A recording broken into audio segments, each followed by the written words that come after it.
Ce n'est plus un secret, c'est connu de tout le monde. Les autorités ougandaises, l'Ouganda en général, est derrière les forces négatives qui sont en train de commettre des crimes et des exactions graves en République démocratique du Congo.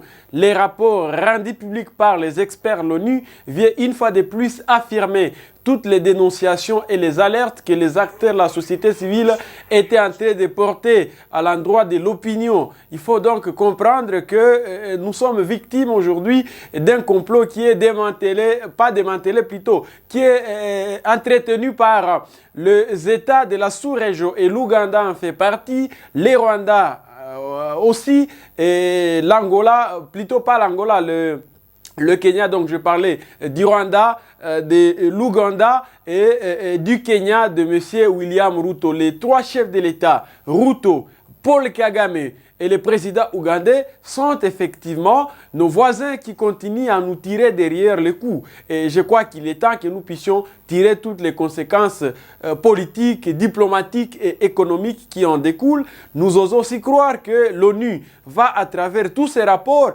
essayer un peu de décourager ces actes terroristes et inhumains que tous ces États sont en train de commettre en République démocratique du Congo. Nous avons besoin de voir les responsables de tous ces actes, de tous ces crimes, répondre de cela devant la justice internationale. En même temps, au niveau de la sous-région, je crois qu'il faut que les présidents congolais comprennent que ces gens ne vont vraiment pas...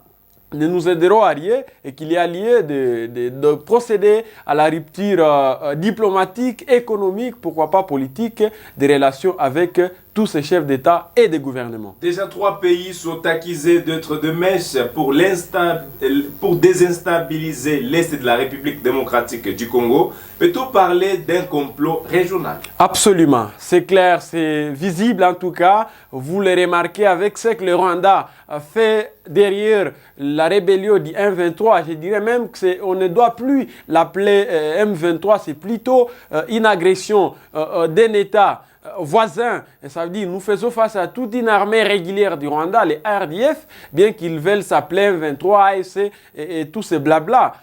De l'autre côté, c'est les ADF qui aussi continuent à massacrer inhumement nos populations à Béni-Ville, à Béni-Territoire, à Butembo et consorts. Ces mêmes ADF collaborent aujourd'hui avec les responsables du M23. C'est des chefs d'État qui essaient un peu d'entretenir effectivement cet état des choses-là. Kagame, Ruto et les présidents ougandais, nous devons en tout cas les mettre dans les mêmes paniers, nous mobiliser en tant que seul homme, tous les Congolais de la diaspora, tous les Congolais de partout où vous nous suivez. Je lance un appel vibrant à votre égard pour que nous puissions aussi nous mobiliser et faire en sorte que nous découragions ces ennemis de la paix, ces aventuriers qui continuent effectivement à se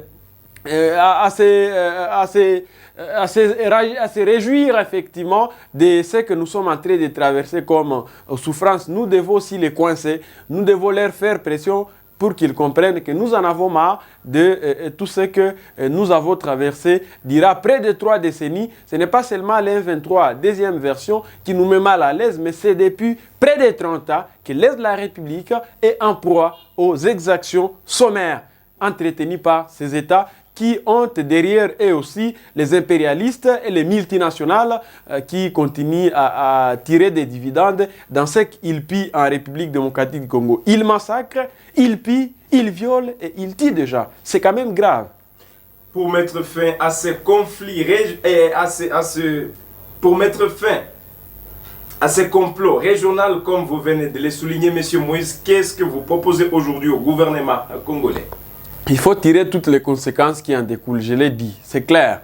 Déjà, je pense qu'on peut entrevoir la rupture diplomatique avec tous ces États, expulser tous les ambassadeurs de ces 3 États, faire en sorte que nous puissions aussi plutôt collaborer avec d'autres pays voisins qui sont en bon terme avec nous, l'Ouganda, l'Angola et que sais-je. À part ça, nous devons aussi, à l'international, nouer des relations avec des États militairement forts qui peuvent nous aider à à décourager ces petits États. Ce sont des petits États voyous qui sont en train de nous mettre mal à l'aise. Nous devons leur faire sentir que le pays de Lumumba, le pays de Mzee Laurent Désiré Kabila, de Mamadou Ndala, n'est pas n'importe lequel, et que la blague qu'ils veulent continuer à nous faire n'aboutira nullement pas.